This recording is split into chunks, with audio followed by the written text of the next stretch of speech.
Welcome to the Goat Show, the show where we celebrate and debate all things great. I am joined by my co-hosts, Fresh and Deezy. Gentlemen, you always stinking, bros. Your shit stinks. Your shirts, your clothes. That's kinda funny coming from you, huh? I know. One of these things is not like the other. You racist ass motherfuckers. We bathe, all right? That's not what I was talking about. What? Hey! It's jumping to conclusions. Right, dude. Yeah, bro. I'm talking about your other two co-hosts aren't single, brother. So our clothes definitely don't stink. Maybe your clothes stinks, but but my clothes could smell more manly though. You know what? I think we could all smell better. All right, let's just be diplomatic about it. You can never smell too good. So, by the way, my name is Zilly, aka Ravine, for anybody who may be new to the show. Um, and man, we're gonna get into it because we have a very, very special guest today. Someone that I know personally, someone I admire greatly. Uh, my good friend, Mr. Jake BASEL, who we will be getting to in just a second. He has a company called Dominate Detergent, and they have an innovative way of getting your clothes smelling, not only smelling extra special, but doing it in a way that's healthy for your skin, healthy for the environment. So we'll get to him in just a second. But before we do, Fresh, what do the stinky ass mofos at home with their lame ass fucking synthetic detergents? All right. What do they got to do today? Yeah, like, subscribe, drop a comment, hit the bell, and since my co-host is being racist, send it to all your Indian friends. No, I'm kidding. Just send it to everybody. Send this one to your wives. There you go. Send it to your ladies, and we'll talk about that too. Yeah, we'll talk about the ladies because I like how they're marketing this stuff and their strategy. I want to learn from it, so maybe we can use it for the Goat Show and some of the things that we're doing out here. But without further ado, please welcome our guest today, Mr. Jake BASEL. Jake, how you doing today, man? Good. What's up, Ravine? Happy to be here on the Goat Show. I know this is a project you're passionate about, so I'm happy to be on and see what it's all about here. Hey, man, thank you for being on. Thank you for taking the time and the energy. I know you're busy. You got your hands in so many different hoppers doing all kinds of stuff. So I appreciate you taking the time. Um, let's get this ball rolling, Jake. Before we get into all the good stuff, something we ask every guest who comes on the show is, if you could have any superpower, what would it be? Ooh, the classic. The classic. Is this a date or a talk show, Ravine? What's going on here? I'm trying to build comfort here, Jake. Okay. All right, got you. I didn't see this one on the outline, but I would say I'm gonna go with flying. I mean, man, just I love to travel, get places faster, easier. Don't have to deal with the airports, all that stuff. That's my choice. Cool, cool. Yeah, that's a popular one. Um, If I had to pick superpower after today, I think it'd just be the ability to snap my fingers and have everything be clean and smell good. You know what I'm saying? So, but we'll go with flying for now. From superpowers to superhero origin stories. Tell us about yourself, man. Where are you originally from? I think you're from Rhode Island, right? Like, is that where you're originally from? Is that where you grew up, or? Yeah, so I'm originally from Rhode Island. Grew up in a very small town close to the beach. Um, I spent most of my childhood there, but after I kind of hit like graduate college, then I started just becoming like almost nomadic for a while. Lived in a lot of places. I even lived overseas, just a bunch of different cities in the U.S. And now I'm based in Miami. But yeah, Yeah, yeah, Miami, man. I'm excited, by the way, because we're gonna be hanging out for Art Basel, and I already got my shit done up, bro. I already got my shit done up for Basel. I see that, dude. You're ready. You're ready. Love it. Yeah, yeah. One thing I don't know if this is accurate. We AI everybody here, so I don't know if some of this shit's accurate or not. But it said that you went to Brown University for mathematics and economics. Is that accurate? Yeah, that's correct. That's correct. You did your homework, I see, Ravine. Yeah, I mean, well, I say that because in knowing you, and hanging out with you, I find that you're very like you're very systematic. Like, one thing I like about you, which is hard for me, is I feel like you take your ego out of things and you just go, okay, like, this is what needs to be done, and like boom, boom, boom, like execute. And I'm just curious, like, has that always been? Do you feel like that's a part of your personality? It's like kind of how it was, how you've always been. Like, do you have an analytical mind? One of the reasons I chose economics is because it's so systematic, right? You don't have to memorize a bunch of formulas and all this stuff. Like everything can be inferred, right? You know, a few equations and everything else can be inferred. So I really liked kind of that aspect of it.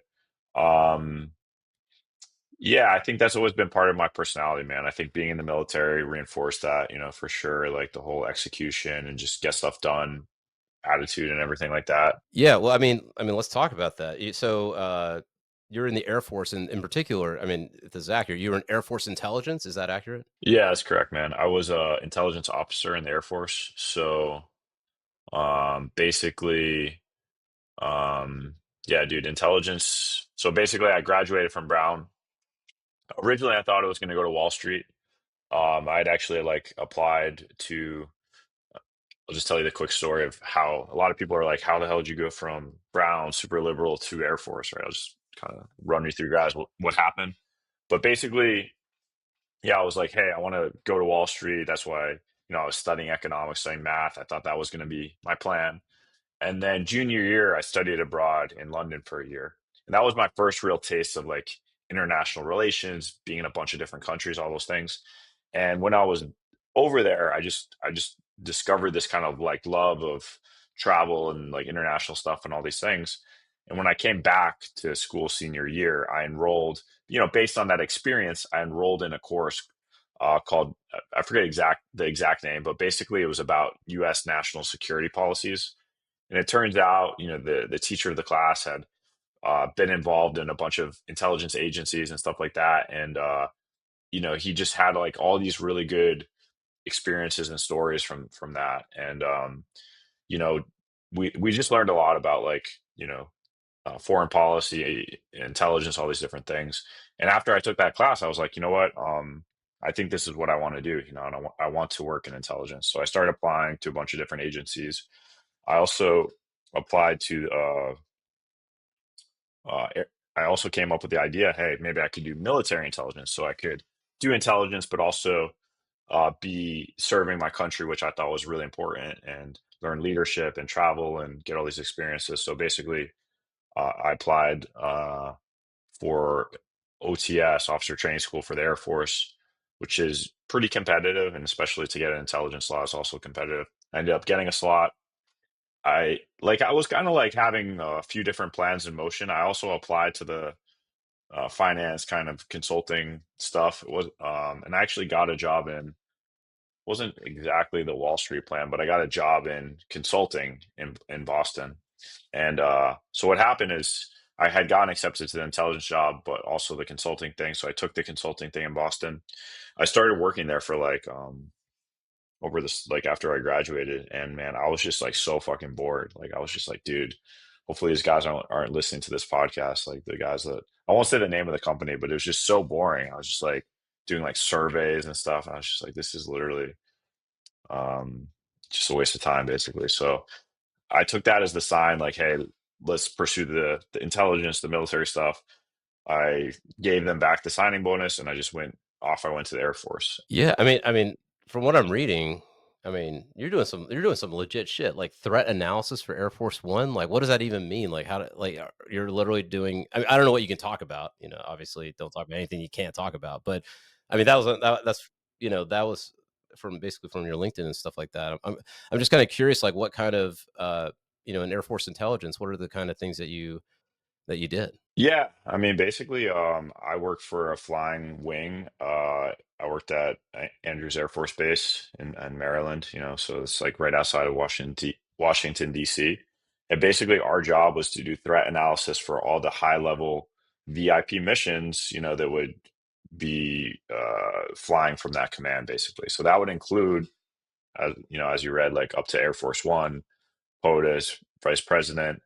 You know, I can't go into too much detail, but let's just say that's what we're doing. We're like making sure that the missions and stuff would be safe for the people transiting them and understanding the whole threat dynamics of the places they were going, every single country, every single city. Um, But at the end of the day, intelligence is also a very like analytical job, right? Like everything, um, is really just taking, when you boil it down to it, you're taking data, you're analyzing it, and then you have to present it in a way that decision makers can take action, right? That's that's kind of the name of the game with it. Yeah, yeah. And then from there, and this is interesting. I mean, so okay, so you're doing the Air Force intelligence thing.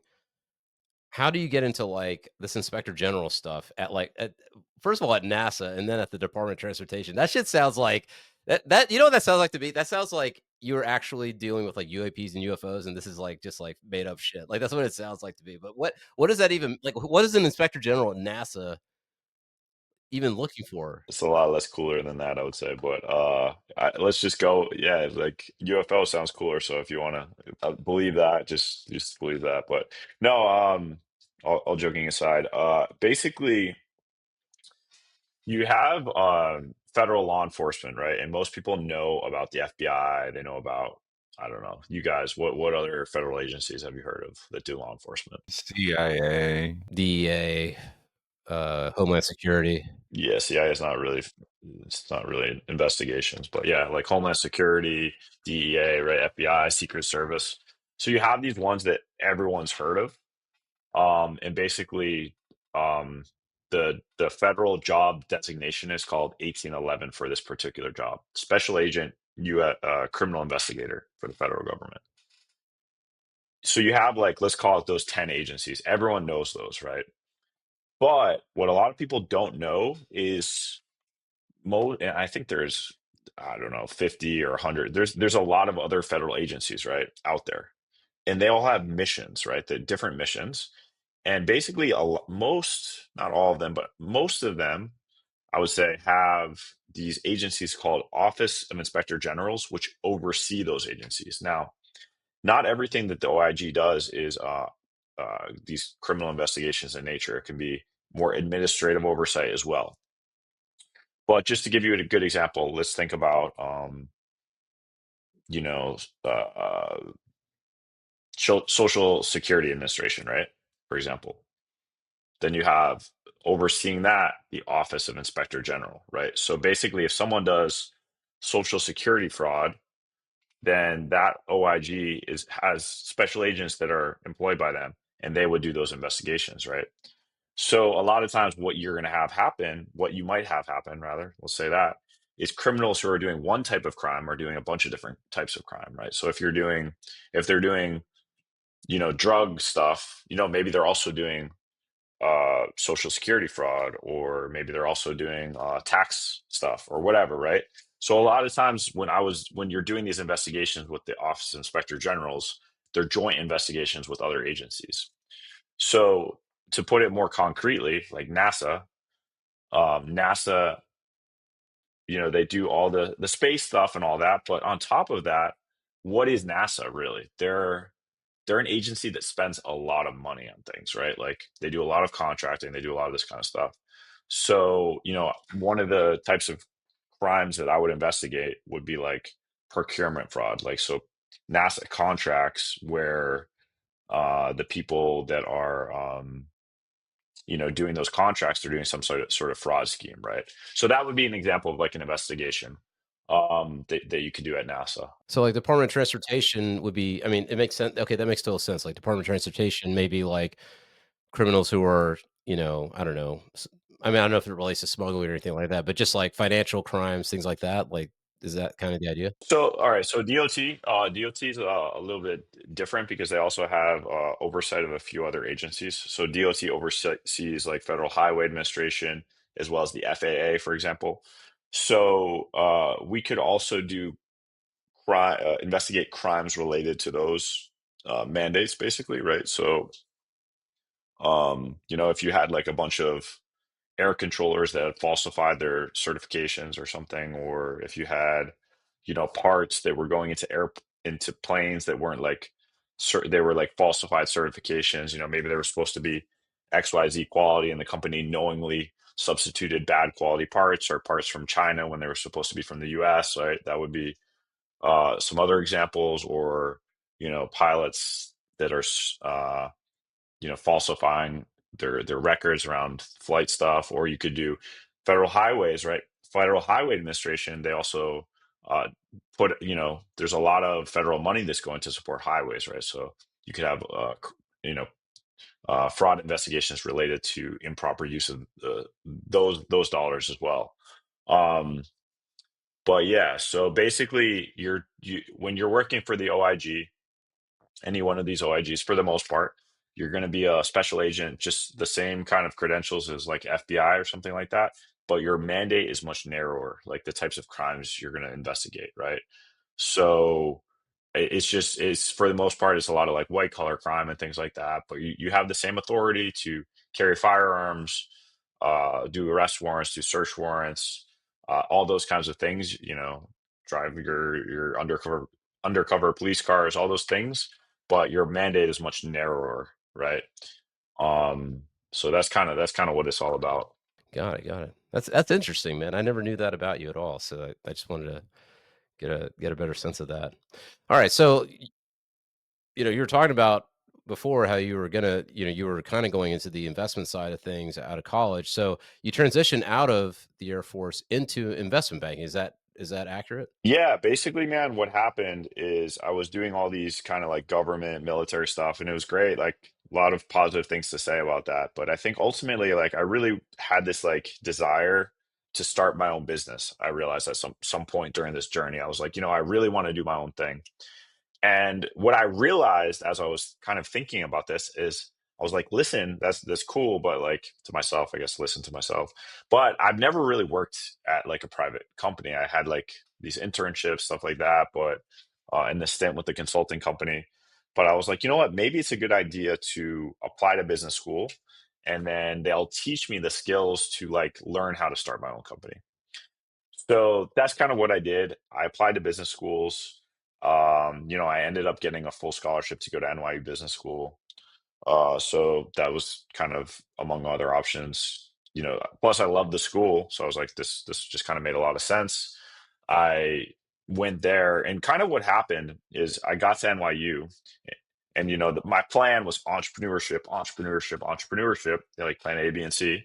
But I got there, and what I didn't really fully understand, like I knew NYU was like a finance heavy school, but I didn't really understand like you know how much so, right? There's like all these like systems and infrastructure in place at NYU to feed people to investment banking, right? And to some extent private equity, but at least when I went, a lot of the people that were doing a pretty good amount of people were going to investment banking straight out of NYU.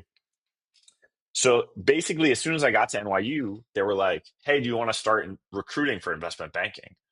And I was like, I didn't really have time to like kind of like start my entrepreneurship stuff, because I was like, they were kind of like, hey, do this now or you're not going to do it. And the investment banking pitch was like kind of like, hey, you can like learn about a bunch of businesses and get a bunch of skills and then do whatever. Like no one really stays in investment banking. They kind of just use it as a launch pad. So I was like, that sounds pretty good. And they also really like military people. So I was like, all right, cool. That could be cool. Let me let me see what that's about. So basically um I said, all right, let me just start the recruiting process for investment banking. I started doing it, and a lot of it's actually interesting, right? Because I help like teach networking and stuff now, but a lot of the investment banking recruiting process is essentially networking, right?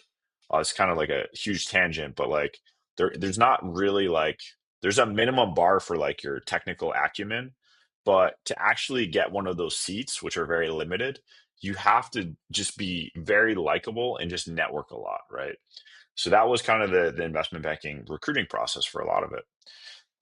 So anyways, long story short, I ended up getting an internship offer at UBS to work for their investment banking, uh, actually the TMT group, Tech Media Telecom Group in New York City.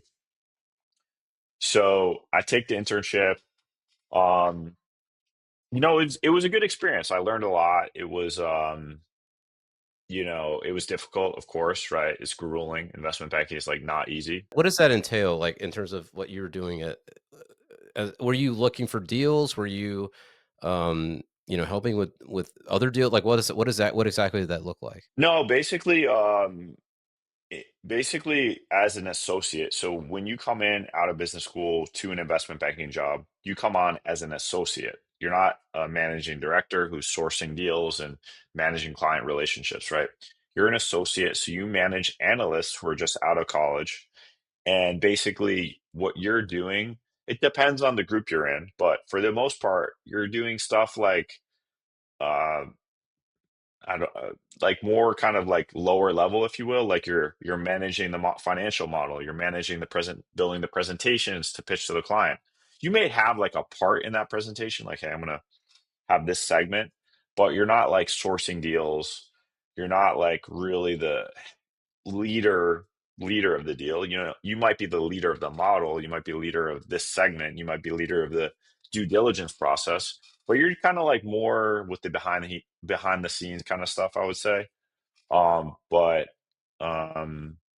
yeah, so like stuff we would do, run the calls, do the financial diligence stuff, build presentations, run financial models, um, stuff like that, I would say is the majority of the work. Okay, so you're in the investment banking side of things.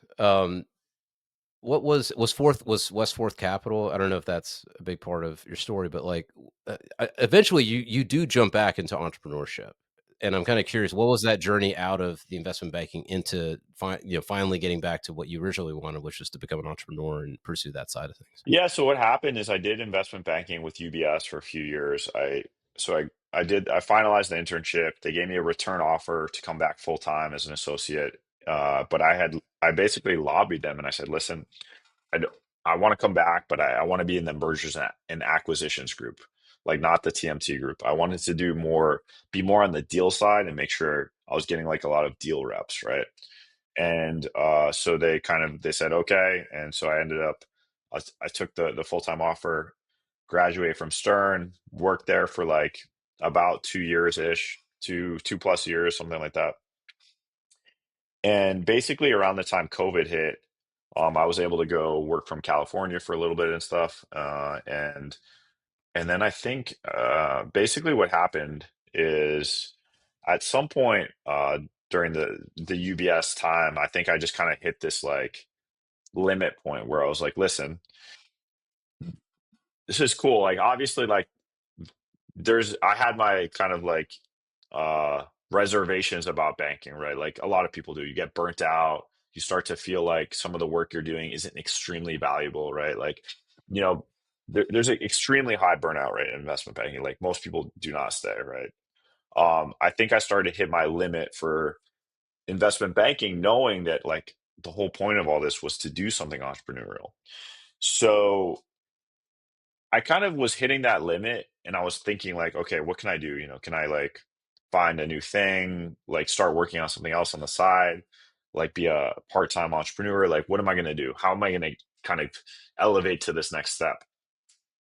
And I think for me, what I realized is like, I couldn't just do that, right? I needed some impetus. Like for me, I'm very motivated by stress and like deadlines, and otherwise I'm like kind of a procrastinator and stuff like that, I think. So um what I ultimately decided to do, and I don't recommend this for everyone, but basically I decided I was going to quit UBS with no other job, no backup plan in place, and kind of force myself to become an entrepreneur because I was like, I won't have anything, therefore I'll need to build something, right?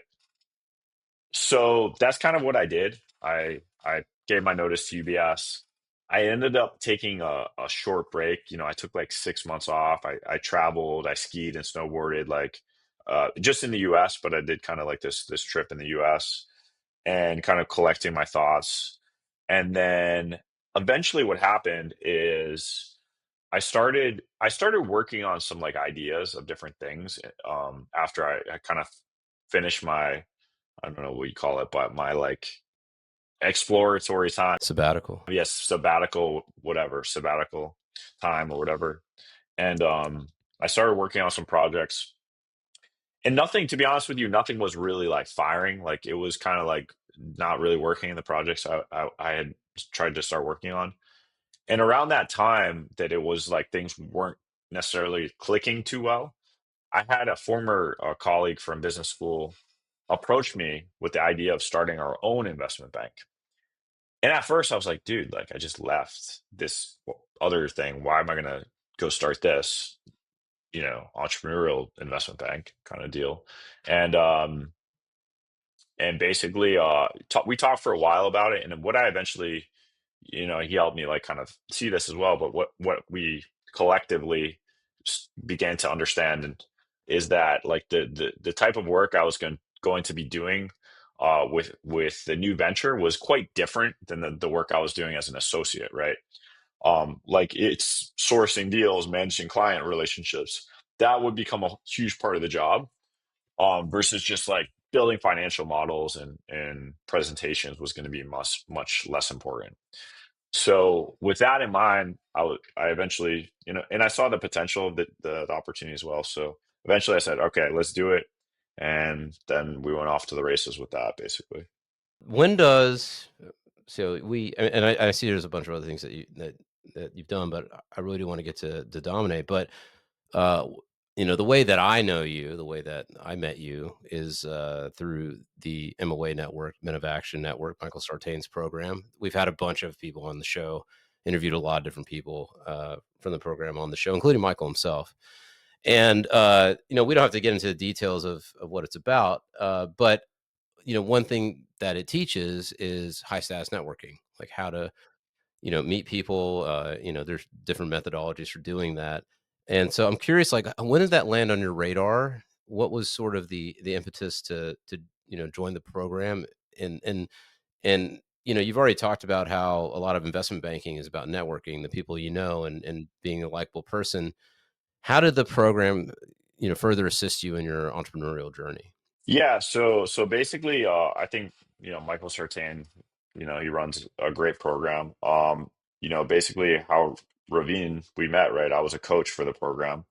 I think, kind of the whole high status networking and social circle stuff, it's all related. Like everything that you can do with events and social circle, it can be related to your business as well. It just depends what the business is, right?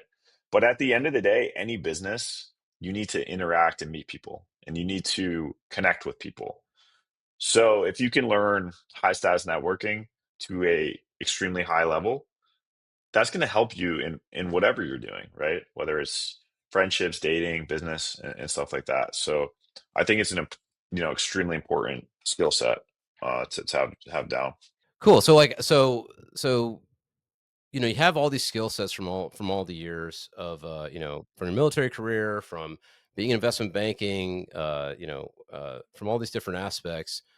When does dominate land on your radar? How does this come about? Like, and how did you end up in Miami? Like, what's the story? Like, how did this come about? Dude, so much stuff. Sometimes I feel like I've lived like 30 lives already. Yeah, but yeah, basically, man, what happened is I eventually I left the Westforth investment banking thing and I started working on some new projects. And at the time I was in California still. Uh, and um basically, yeah, it was kind of a similar. Oh wait, no, actually, did I already move back? No. All right, so I was already in Miami. So basically, I was in California. I was still doing Westport stuff, and then basically what happened is I visited Miami. Just the whole Miami story, right? I visited. My cousin lives here, right? And I stayed here for a few weeks. And honestly, I just felt like super connected when I visited. Like I just felt like I don't know, there's something about the energy of the city, like the Latin culture. I really love that. All these things just started to like kind of click. And I was like, this is my spot. And basically, I think like, dude, like a month later or something, I just like moved here. That's how like kind of my personality can be. I can be very spontaneous, if you will, right? So I moved to Miami. Eventually, I leave Westforth and I started because it was a great experience, but like ultimately, working in investment banking I realized that was never going to be like my passion, right, forever. I really wanted to create something more just different, right? Like something that I could scale more, easily, and really uh, just a different type of product, like less consulting like, right? So I left. I started working on some new projects. And it was the same kind of thing, right? Like pre Westforth. Like I started working on these projects, but they weren't like really firing. It was just like kind of like some success, but not really too much, right? Like for example, I had a vending machine business which like did okay, but it was like not really what I anticipated. Eventually like ended up leaving that one behind. But basically, uh, I was kind of doing these experimentation, right? Which is you expect as an entrepreneur. I know, Ravine, we've talked about this. You've had kind of some similar experiences, right? Like as an entrepreneur, you're never really like it's usually not like the first thing that's always just working, right? You're like, okay, I tried this, didn't work, now I'm trying this, and you have to have this like scientist experimenter type mindset, and I'm okay with that, right? And the other thing about entrepreneurship, right, is you don't need every single you can generate outsized returns, right? So you don't need the same like kind of consistent revenue from each business each time, right? So eventually I had been working on these other projects, and what happened is I had known this guy Nate from Miami. We had actually, I think the first time we met was at like a yoga event or something like that. But then also we were both involved in fashion and things like that. We kind of were running in similar circles. So what happened is Nate had started working on this new project, and he needed like team members, and he kind of knew I was an entrepreneur, so we talked about it a little bit. And basically, what he was working on was kind of the project that I ended up joining. But essentially, he had started it like the ideation, and he had kind of like come up with the concept, but like it wasn't really like fully running, right? And he was looking for a third. Well, actually, at the time, it was a fourth team member to come on board. Now we only have three, but at the time, I was the last teammate to join the team, the last founder. But basically, here's how it kind of went down. He was working on this, and when he started describing what he was trying to do, at that very moment, I was struggling with the same issue. So he was saying, like, hey, I want to create like a detergent that smells really amazing, right? And it's clean ingredients. Literally, and we could probably go back and look at my Amazon history. I've been trying and buying all these different detergents and shit, like trying to find one that was natural but actually smelled good. I just couldn't. Like, what happened is they just wouldn't clean your clothes, or they wouldn't smell good, but like there was nothing that even worked. And I was just like, and it was all super expensive. And I was like, yeah, man, like I totally get this. Like I'm having this very issue right now.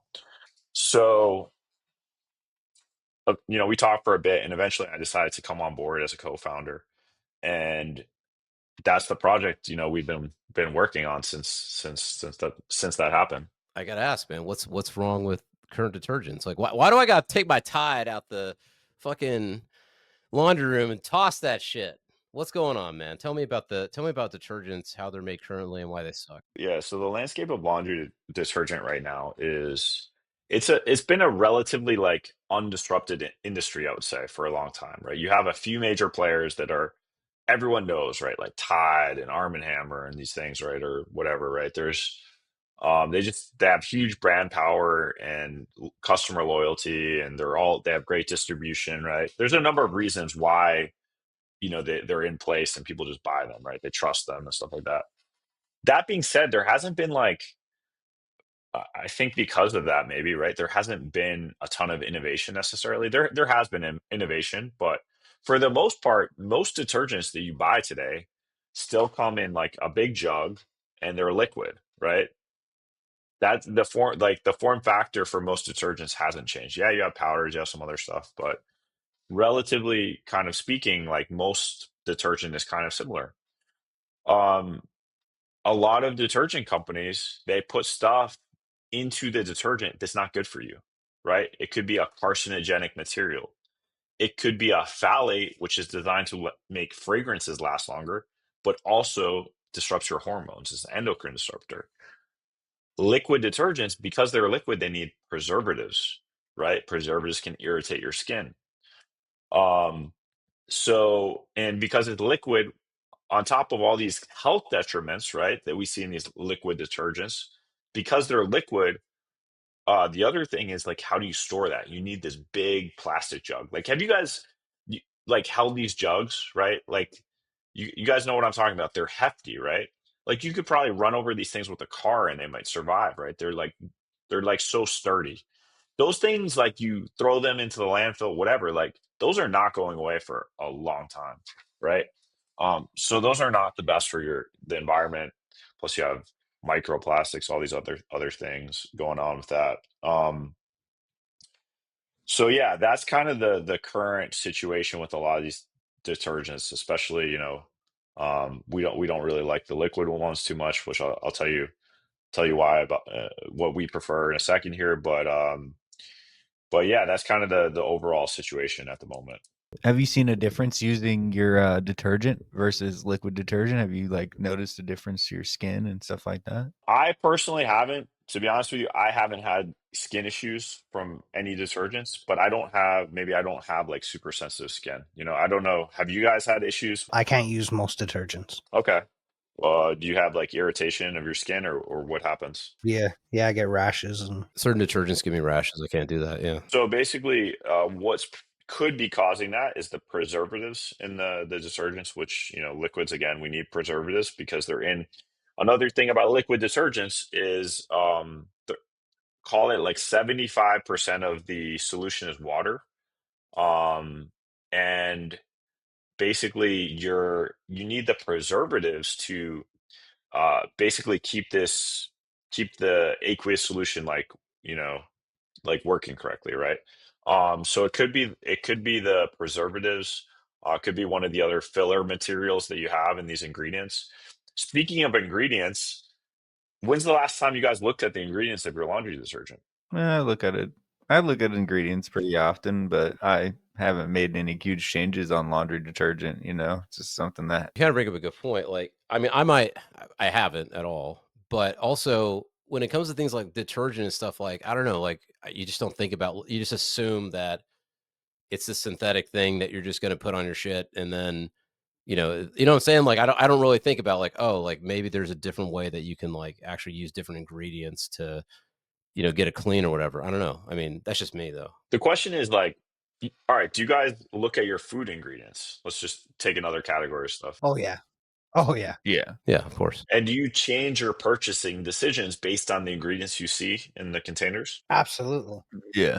Yeah, of course. So why wouldn't you do that for your laundry detergent? It's something I don't pick. Who picks it? My fiance. Okay. What about you? Pretty much the wife, yeah, usually. Or depending on cost of the laundry detergent, maybe sometimes they'll get us with some sales of some things, you know what I mean? So, I mean, I feel like there's a branding behind the category that's like industrial, right? Like industrial clean, industrial this. So like, you put it in this big machine so for me in my brain, it's one of those, yeah, it's interesting. It's like food goes in my mouth, it goes in, I swallow it or whatever. But like when it comes to laundry, it's just like, okay, like it's gonna go in this magic bin with the thing, and then I'll pull it out and it's like, it's clean. And I just don't really think about like, oh shit, like your skin is the largest organ of your body. Here's the thing, guys. Obviously, and this is not just you guys, a lot of people are like this, right? In general. We think about what we put into our body to eat, right? Because you're like, hey, I'm consuming it. It's important. Probably what are the ingredients? Does it not have seed oils? We hate seed oils. We hate this. We hate whatever, right? And people just they hear something and they're like, they stop, right? What about like for example, deodorant too? Do you guys use the aluminum free deodorant now? yeah. Stuff like that. We heard it, right? Stopped using it. Why hasn't this happened with detergent, right? Detergent is the only chemical that's on your body 24/7. Think about that, right? You wash your clothes with those chemicals, you put them on your body, it's touching your body 24/7. Why wouldn't you care about what's in it, right? So a lot of people don't really make that connection. It's just like for whatever reason. That's interesting, man. I never thought about that way. Yeah, I gotta take this. I feel like I gotta take my shirt off right now. I'm about to get naked on the Go Show, guys. Like, I get this shit off me. Fuck. The thing is like the regulatory stuff is not helping us, right? Because for the most part, there's certain labeling regulations that are out there in different states, particularly California and things like that. But for the most part, these companies, they don't even need to disclose the ingredients in their stuff, right? So if you look, and maybe in your state it might be different, but when we were looking at some of the popular like pods and stuff like that that you might use, uh, like they didn't even have any ingredients on the back, like not even like abbreviated. There was like nothing. Um, so it's not, the regulatory framework isn't necessarily making it easier for consumers either. Um, so that's kind of the landscape of what's going on. If it makes you feel better, Tide, Gain, and Ariel are all owned by Procter and Gamble. Persil, All, Omo, Surf are Unilever. Arm& Hammer is Church and Dwight. Purex is Henkel, and Woolite is Reckitt, and Bank is Surf. So like Procter and Gamble and Henkel own everything pretty much. Yeah, it's big conglomerates are the dominant players. How do you market your way through, the millions and millions of dollars that they probably put to, one, try to buy you out and shut you down as soon as they figure you out, you know what I mean? Or two, just over market you to where like, you're going to have a niche. Before we get into that though, I mean, what is it that Dominate does differently? Like, how do you guys synthesize, or what you're telling me that's like a sheet, right? Like it's a sheet that you put in, or Yeah. yeah, describe the product and like what it is. So basically, and this is guys, keep in mind this is a prototype version. So we're getting very close to have the final version out, but we'll say this is let me just make sure I'm showing you the right thing. This is kind of the prototype, if you will, of what it looks like at the moment. So basically what it is, comes in a cardboard box, right? This is very lightweight. And then we have inside of that box a a solid format product, right? A sheet format with just the ingredients we need. There's no fillers, there's no extra stuff, there's no preservatives to keep this stuff stable, right? And you throw one of these for a small load, two for a large load into the wash, put it on the bottom, close on top, or if it's Sorry, a Jay, can front you load. put that close to the camera? I want to get a good look at that. Yeah. 'Cause Okay. they're like dryer sheets, like They look like dryer sheets, but they're not, right? These will dissolve. So the material dissolves in the wash. And it smells good. Like I think dryer sheets smell like really chemically and disgusting, but these actually smell good. Even though they're unscented, they smell like clean, kind of just like clean soap or something. Uh this, you can see those little speckles of material. Those are enzymes. Those are the things that actually get like difficult stains out, like ketchup or coffee or things like that. We have a few enzymes in there. Most sheets, just so you guys know, most sheets in our opinion on the market are insufficient at the moment. They're just lacking the kind of volume of material you need and the appropriate mixture of stuff to adequately clean your clothes. So basically, yeah, that's kind of the product. The flagship product, if you will. What else can I tell you guys? Because it's a solid format, we don't have so liquid detergents actually, even though they have the preservatives, because they're in the aqueous solution and all that, they actually denature. The enzymes start to denature over time because it's sitting there. So actually, the longer you have that liquid detergent, the less effective it will become. Ours doesn't work like that. As long as the shelf life is within the shelf life, it will preserve the same amount of effectiveness. Um, just to give you the other thing about our product is we separated the cleaning product from the scent product. So basically, every one of our Dominate boxes, well, if you buy unscented, you won't get the fragrance, but if you buy the scented version, it comes with basically these sheets plus the scent solution, which I'll show you what that looks like.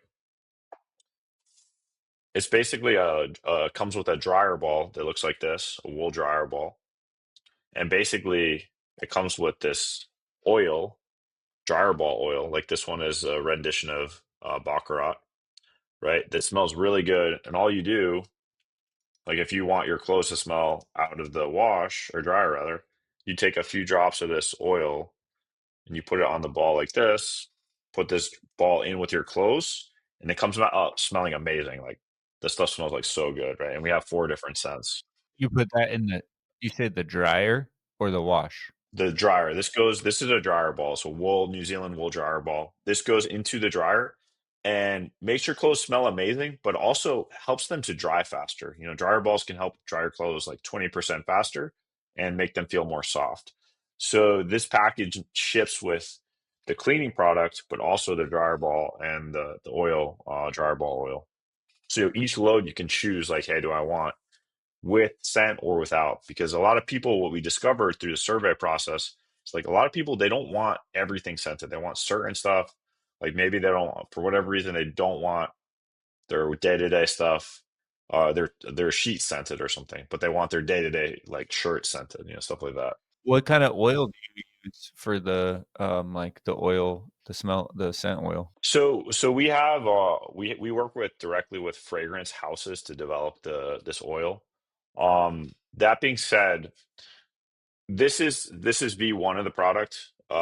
In the future, we're actually developing V2, which is going to be these like it's going to come with these scent pills, which is like a very concentrated like powder basically. And you can throw it's just more convenient. It's going to be like you can throw the pill in with the wash. But as far as the oil goes, these are just like basically the fragrance house. You know, with our guidance, we've tested hundreds of fragrances, like smelling them and testing them out to try to get the ones that we like the most. But basically, the fragrance house develops the product within our confines. We tell them, hey, there can't be carcinogenic stuff in it. There can't be hormone disruptor phthalates in it, and then they mix it up for us basically. But we don't make the oils ourselves or anything.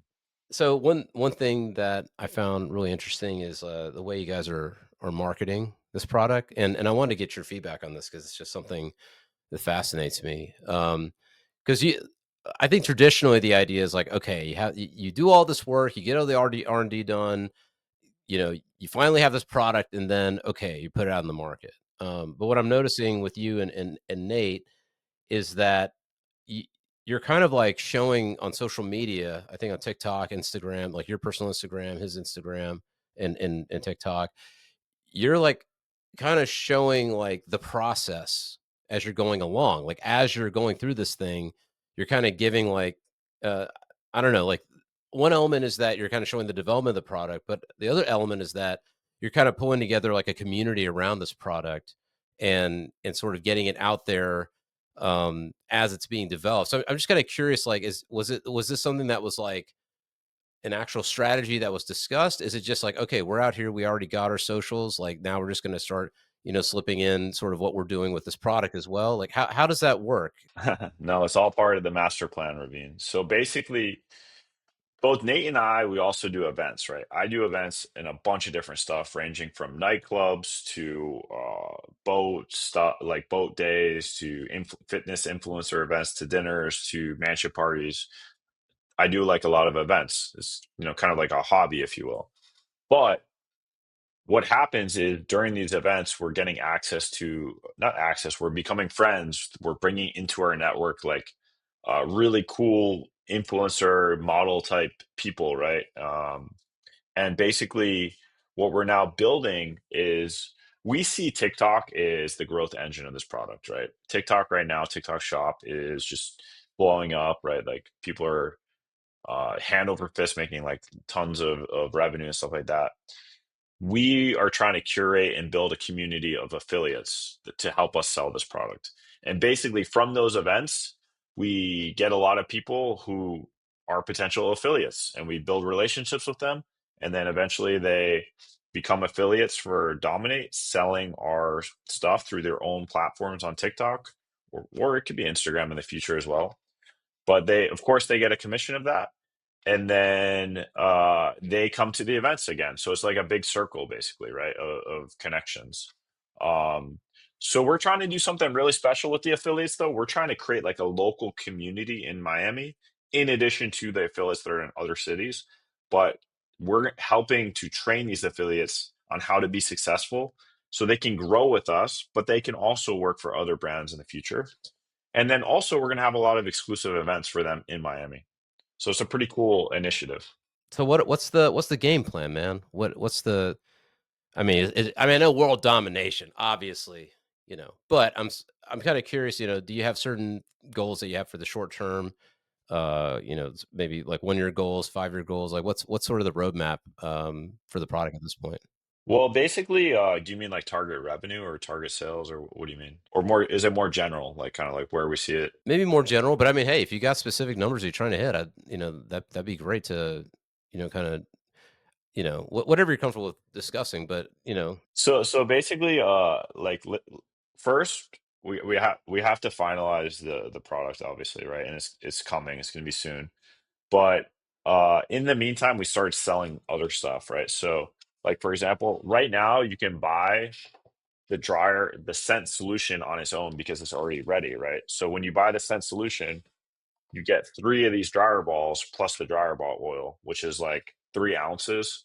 And the price is like really good, man. Like compared to like what the other offers we've seen where there's like 1 ounce of dryer ball oil, but this actually smells amazing. This is a much better deal. So like for example, we're selling this right now, right? So you can buy that right now.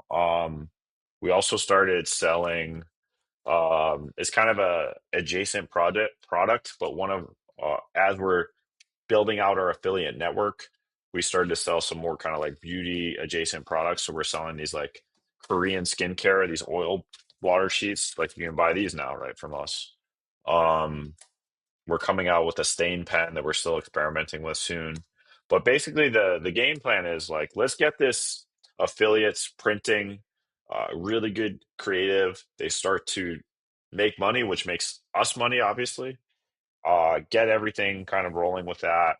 Finalize the detergent. I would say in the next, we should have inventory in January. Maybe it might split. It might slip to February of the latest version of the product, which is honestly, it's going to even be like way better than this prototype. We've been working on R&D of this for like, by the time it comes out, it's going to be almost a year of R&D. So it's been quite intensive. Um, but yeah, basically launch all these things, start making good revenues with it, and then just scale, right? So we see like TikTok as our initial growth engine. Then we'll start pushing more traffic to Amazon, more to our Shopify website, and then and then scale with ads, right? Once this is kind of like running smoothly, the way I see it is like, hey, let's just grow it as much as we can. Maybe like sell it or just keep running it, and then basically like do it again, right? Like we're creating a system of like selling stuff, right? Like high quality products with the affiliates, with the content, with the different channels, right? It's all omni channels like TikTok, Amazon, Shopify. Um, in-store distribution, we have connections to eventually be in stores if it goes that route. Like it would be amazing, obviously, to be in Target and Walmart and everything. But that's kind of the overall game plan, man, I would say. Are the oils pet safe? I can ask our fragrance guys about that. Honestly, I just don't know. I would assume so because we told them like, hey, it can't be, has to be like meet all these like safety requirements and whatever. But it's a good question. I don't know. You're building this thing at, I feel like, just the right time with the world leaning heavy into the healthy, no more food dyes, no more. If we could just whisper in RFK Jr.'s ear. Yeah, so honestly, guys, I love the health and wellness angle. I personally, from our research, though, we don't think that's the selling angle. Like a lot of people, they just don't care. Like, so our biggest selling angle is the scent. This scent is going to smell so good, and it's going to be so much better than any other scent out there that people are just going to fall in love with it, right? If you use this scent, you'll be able to attract and find the woman of your dreams easily. If you wear this scent, you're gonna smell like cologne all day, not just a few hours. A spray just evaporates, right? You're gonna smell. It's gonna be on your clothes for weeks. okay, you know what? This is the selling angle because damn it, like that's a good one. Yeah, because I hate having to constantly add cologne to me or whatever, or if I'm out and about. You know how it is, Jake. We out in the club.